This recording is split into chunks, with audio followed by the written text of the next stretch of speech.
আকাশবাণী আগরতলা স্থানীয় সংবাদ পড়ছি শান্তা ভৌমিক। এখনকার বিশেষ বিশেষ খবর হলো, ত্রিপুরায় জৈব পদ্ধতিতে মৎস্য চাষের জন্য একটি অর্গানিক ক্লাস্টারের অনুমোদন দেবে কেন্দ্র, জানালেন কেন্দ্রীয় মৎস্য প্রাণী সম্পদ মন্ত্রী রাজীব রঞ্জন সিং। উন্নয়ন ও কল্যাণকর কাজে সরকারের চিন্তাভাবনা সঠিক মাধ্যমে হচ্ছেন সিভিল সার্ভিস আধিকারিকরা, বলেছেন মুখ্যমন্ত্রী অধ্যাপক ডাক্তার মানিক সাহা। কেন্দ্রীয় সমবায় মন্ত্রী অমিত শাহ বলেছেন, কেন্দ্রীয় সরকার প্যাক্সগুলির পুনরুজ্জীবনের মাধ্যমে সমবায় পরিকাঠামো উন্নয়নে দায়বদ্ধ। ত্রিপুরা ফুটবল অ্যাসোসিয়েশন পরিচালিত ঘরোয়া তৃতীয় ডিভিশন লীগ ফুটবল প্রতিযোগিতার আজকের খেলায় জম্পুইজলা প্লে সেন্টার জয়ী। মৎস্য উৎপাদন বৃদ্ধির জন্য কেন্দ্রীয় প্রকল্প ইন্টিগ্রেটেড অ্যাকোয়া পার্কের শিলান্যাস হল আগরতলায়। কৈলাসহরের চণ্ডীপুরে 42 কোটি 40 লক্ষ টাকা খরচে এই ইন্টিগ্রেটেড অ্যাকোয়া পার্ক গড়ে তোলা হবে। আজ সকালে আগরতলা রবীন্দ্র শতবার্ষিকী ভবনে এক অনুষ্ঠানে বৈদ্যুতিন বোতাম টিপে কেন্দ্রীয় মৎস্য প্রাণী সম্পদ, ডেয়ারি ও পঞ্চায়েত রাজ মন্ত্রী রাজীব রঞ্জন সিং কৈলাসহরে প্রস্তাবিত ইন্টিগ্রেটেড অ্যাকোয়া পার্কের শিলান্যাস ফলকের আবরণ উন্মোচন করেন। অনুষ্ঠানে কেন্দ্রীয় মন্ত্রী রাজীব রঞ্জন সিং বলেন, দূরদর্শী প্রধানমন্ত্রী নরেন্দ্র মোদীর নির্দেশিত পথে দেশে মৎস্য উৎপাদন বৃদ্ধির উদ্দেশ্যে মোট 11টি স্থানে ইন্টিগ্রেটেড অ্যাকোয়া পার্ক গড়ে তোলা হচ্ছে। এর মধ্যে ত্রিপুরা সহ উত্তর পূর্বাঞ্চলে রয়েছে 4টি। মন্ত্রী রাজীব রঞ্জন সিং বলেন, সিকিমের পর ত্রিপুরায় জৈব চাষ পদ্ধতিতে মাছ চাষের ব্যবস্থা করা হবে। এর জন্য একটি অর্গানিক ক্লাস্টারের অনুমোদন দেবে কেন্দ্র। কেন্দ্রীয় মন্ত্রী বলেন, ত্রিপুরায় বর্তমানে মাছের চাহিদা রয়েছে 1,50,000 মেট্রিক টন, কিন্তু ঘাটতি প্রচুর। রাজ্য সরকারকে Pradhan Mantri Matsya Sampada Yojana, national fish infrastructure development fund, হায়দ্রাবাদের ন্যাশনাল ফিশারি ডেভেলপমেন্ট বোর্ড প্রভৃতির সাহায্য নেওয়ার পরামর্শ দেন তিনি। कल माननीय मुख्यमंत्री जी जो त्रिपुरा के हैं, उनको वादा किया है कि मई महीने में एक दिन हम लोग आएंगे, फिशरी और एनिमल हस्बेंड्री दोनों विभाग के अधिकारियों के साथ मुख्यमंत्री जी और मंत्री जी के साथ बैठक करेंगे।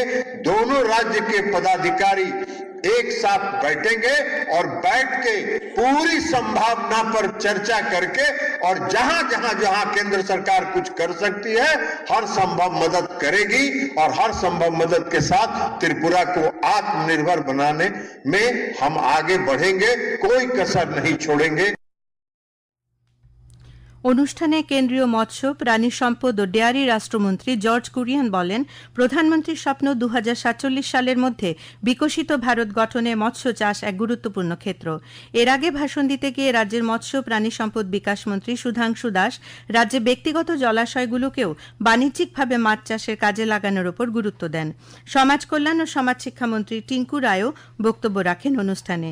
স্বাগত ভাষণে কেন্দ্রীয় মৎস্য মন্ত্রকের যুগ্ম সচিব সাগর মেহরা বলেন, কৈলাসহরে ইন্টিগ্রেটেড অ্যাকোয়া পার্কে মৎস্য চাষ ছাড়াও মাছ চাষীদের প্রশিক্ষণ, জল ও মাটি পরীক্ষার ব্যবস্থা, গবেষণা, পর্যটন প্রভৃতির ব্যবস্থা থাকবে। অনুষ্ঠানে মৎস্যক্ষেত্রে বিভিন্ন উল্লেখযোগ্য অগ্রগতি করায় বেশ কয়েকজন মৎস্য চাষী, মৎস্য ব্যবসায়ী এবং উদ্যোক্তাদের কিষাণ ক্রেডিট কার্ড, স্টার্ট আপ সহায়তা রাশি, গত বন্যায় ক্ষতিগ্রস্তদের আর্থিক সহায়তা প্রভৃতির চেক প্রদান করা হয়। এর আগে রবীন্দ্র শতবার্ষিকী ভবন প্রাঙ্গণে আয়োজিত ফিশ ফেস্টিভ্যালের উদ্বোধন করেন কেন্দ্রীয় মৎস্য প্রাণী সম্পদ, ডেয়ারি ও পঞ্চায়েত রাজমন্ত্রী রাজীব রঞ্জন সিং। এদিকে শিলান্যাস উপলক্ষে কৈলাসহরের 17 মিয়ার হাওরে এক অনুষ্ঠানের আয়োজন করা হয়। এখানে উপস্থিত ছিলেন ঊনকোটি জেলা পরিষদের সভাধিপতি অমলেন্দু দাস, জেলাশাসক দিলীপ কুমার চাকমা প্রমুখ। এখানে 56 জন জমির মালিকদের লিজের অর্থরাশির মঞ্জুরি পত্র আনুষ্ঠানিকভাবে তুলে দেওয়া হয়। উল্লেখ্য যে সর্বমোট 99 একর ভূমিতে এই সমন্বিত অ্যাকোয়া পার্ক গড়ে উঠবে। মুখ্যমন্ত্রী অধ্যাপক ডাক্তার মানিক সাহা বলেছেন, উন্নয়ন ও কল্যাণকর কাজে সরকারের চিন্তাভাবনা সঠিক বাস্তবায়নের মাধ্যম হচ্ছেন সিভিল সার্ভিস আধিকারিকরা। আজ আগরতলার কুঞ্জবনস্থিত সিভিল সার্ভিস অফিসার ইনস্টিটিউটের ভিত্তিপ্রস্তর ও রক্তদান শিবিরের উদ্বোধন করে একথা বলেন তিনি আরও বলেন, সিভিল সার্ভিস আধিকারিকদের উপর ভিত্তি করে আমরা সাধারণ মানুষের কাছে যাচ্ছি। এটা যত সুদৃঢ় হবে ততই আগামী দিনে মানুষের কাছে জবাব দিতে আমাদের সুবিধা হবে। আগামী দিনেও এই ধারা বজায় রেখে মানুষের মৌলিক সমস্যা সমাধানের কাজটাকে এগিয়ে নিয়ে যাওয়ার প্রত্যয় ব্যক্ত করেন তিনি। মুখ্যমন্ত্রী বলেন, প্যারামিটারের হিসেবে দেশে বহু বড় রাজ্য থেকে ত্রিপুরা কোনো অংশেই কম নয়। ডেভেলপ হলে ত্রিপুরা রাজ্যের মঙ্গল হবে এবং মাননীয় প্রধানমন্ত্রীজি যেভাবে বলছেন যে আমরা এক ত্রিপুরা শ্রেষ্ঠ ত্রিপুরা, এক ভারত শ্রেষ্ঠ ভারত, সেটা তবেই সম্ভব হবে। অনুষ্ঠানে বক্তব্য রাখেন মুখ্য সচিব জে.কে. সিনহা, স্বাস্থ্য দপ্তরের সচিব কিরণ গিত্তে প্রমুখ। 6 তলা বিশিষ্ট এই সিভিল সার্ভিস ইনস্টিটিউট নির্মাণে ব্যয় হবে 31,15,00,000 টাকা। এতে থাকছে সামাজিক সাংস্কৃতিক আলোচনা সভাগৃহ, থাকবে একাডেমিক বিভিন্ন বিষয় সংক্রান্ত প্রশিক্ষণ সুবিধা, বিনোদনের ব্যবস্থা, জিম সহ নানাবিধ সুযোগ সুবিধা। 2 বছরের মধ্যে এই কাজ শেষ করার পরিকল্পনা রয়েছে বলে জানিয়েছেন স্বাস্থ্য সচিব। এদিকে রক্তদান শিবিরে মোট 7 জন রক্তদান করেন।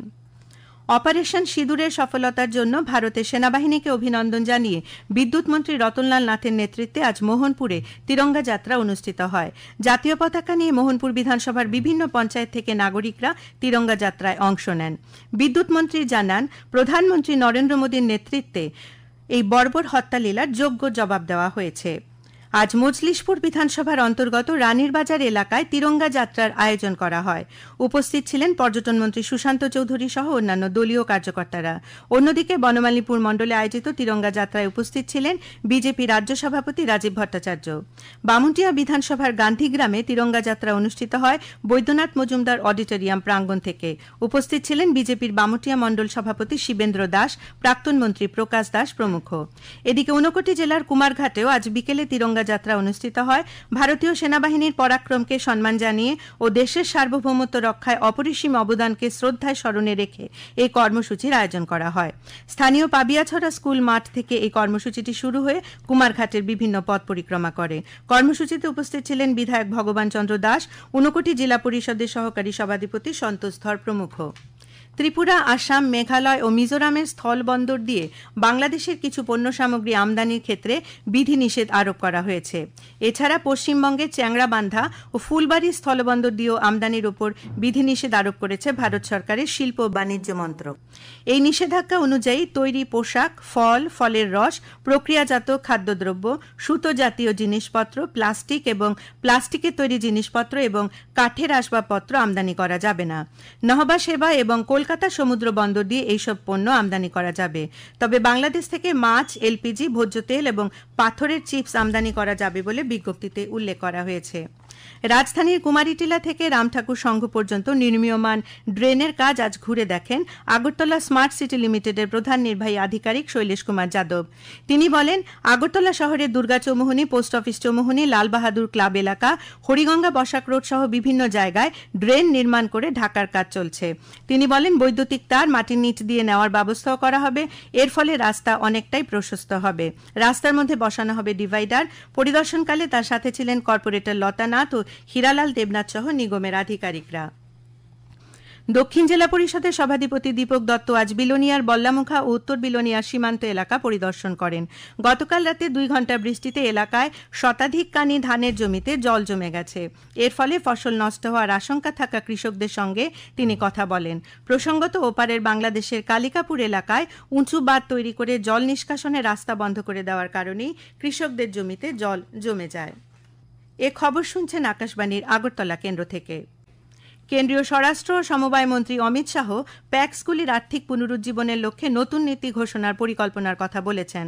আহমেদাবাদে গুজরাট রাজ্য সমবায় ইউনিয়নের এক সম্মেলনে ভাষণ দিতে গিয়ে শ্রী শাহ বলেন যে সরকার 2029 সালের মধ্যে দেশের প্রতিটি পঞ্চায়েতে প্যাক্স স্থাপন নিয়ে আশাবাদী। তিনি আরও বলেন যে কেন্দ্রীয় সরকার প্যাক্সগুলির পুনরুজ্জীবনের মাধ্যমে সমবায় পরিকাঠামো উন্নয়নে দায়বদ্ধ। দেশে সমবায়ের সঞ্চয়ের পরিমাণ 11,000 কোটি টাকা বৃদ্ধি পেয়েছে বলেও তিনি জানিয়েছেন। রাজ্যের প্রাক্তন মুখ্যমন্ত্রী প্রয়াত সুধীর রঞ্জন মজুমদারের 86তম জন্মদিন আজ ত্রিপুরা প্রদেশ কংগ্রেসের পক্ষ থেকে পালন করা হয়। আগরতলা প্রদেশ কংগ্রেস ভবনে এই উপলক্ষে আয়োজিত এক অনুষ্ঠানে প্রয়াত সুধীর রঞ্জন মজুমদারের প্রতিকৃতিতে শ্রদ্ধা জানান কংগ্রেস নেতৃত্ব। অনুষ্ঠানে প্রদেশ কংগ্রেস সভাপতি আশিস কুমার সাহা এবং অন্যান্যরা উপস্থিত ছিলেন।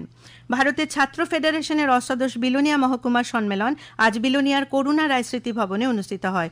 সম্মেলনের উদ্বোধন করেন বিধায়ক দীপঙ্কর সেন, সংগঠনের রাজ্য সম্পাদক সন্দীপন দেব, বিধায়ক অশোক মিত্র, প্রাক্তন বিধায়ক সুধন দাস সম্মেলনে উপস্থিত ছিলেন। আগরতলা চানমারি এলাকায় 2টি শিশুর মর্মান্তিক মৃত্যু হয়। পুলিশ সূত্রে জানা যায়, গতকাল চানমারি এলাকার কৃষ্ণ দেবনাথের 11 বছরের ছেলে প্রসেনজিৎ দেবনাথ এবং 7 বছরের কন্যা প্রিয়াঙ্কা দেবনাথ নিখোঁজ হয়। বহু খোঁজাখুঁজির পরেও তাদের সন্ধান পাওয়া যায়নি। আজ সকালে বাড়ির পাশে একটি নির্মাণ কাজের জন্য ব্যবহৃত ছোট গর্ত থেকে এদের মৃতদেহ উদ্ধার করে পুলিশ। এই মর্মান্তিক ঘটনায় এলাকায় গভীর শোকের ছায়া নেমে এসেছে। হায়দ্রাবাদের চারমানির কাছে একটি আবাসনে আগুন লাগার ঘটনায় 17 জন নিহত এবং আরও বেশ কয়েকজন আহত হয়েছেন। নিহতদের মধ্যে 8টি শিশু এবং 5 জন মহিলা রয়েছেন। কেন্দ্রীয় কয়লা খনি মন্ত্রী জি কিষেন রেড্ডি ঘটনাস্থল পরিদর্শন করেছেন। প্রধানমন্ত্রী নরেন্দ্র মোদী এই ঘটনায় গভীর উদ্বেগ প্রকাশ করেছেন। সামাজিক মাধ্যমে এক বার্তায় প্রধানমন্ত্রী নিহতের পরিবার পরিজনদের প্রতি গভীর সমবেদনা জ্ঞাপন করেন। প্রধানমন্ত্রী মৃতদের নিকটাত্মীয়দের 2 লক্ষ করে এবং আহতদের 50,000 টাকা করে অর্থ সাহায্য প্রদানের ঘোষণা করেছেন। আন্তর্জাতিক যোগা দিবসকে সামনে রেখে আগরতলা যুবশক্তি সামাজিক সংস্থার উদ্যোগে ছাত্রছাত্রীদের নিয়ে যোগা প্রতিযোগিতার আয়োজন করা হয়েছিল। প্রতিযোগিতার বিজয়ীদের মধ্যে আজ IMA হাউসে পুরস্কার বিতরণ করা হয়। অনুষ্ঠানের উদ্বোধন করেন আগরতলা প্রেস ক্লাবের সভাপতি প্রণব সরকার।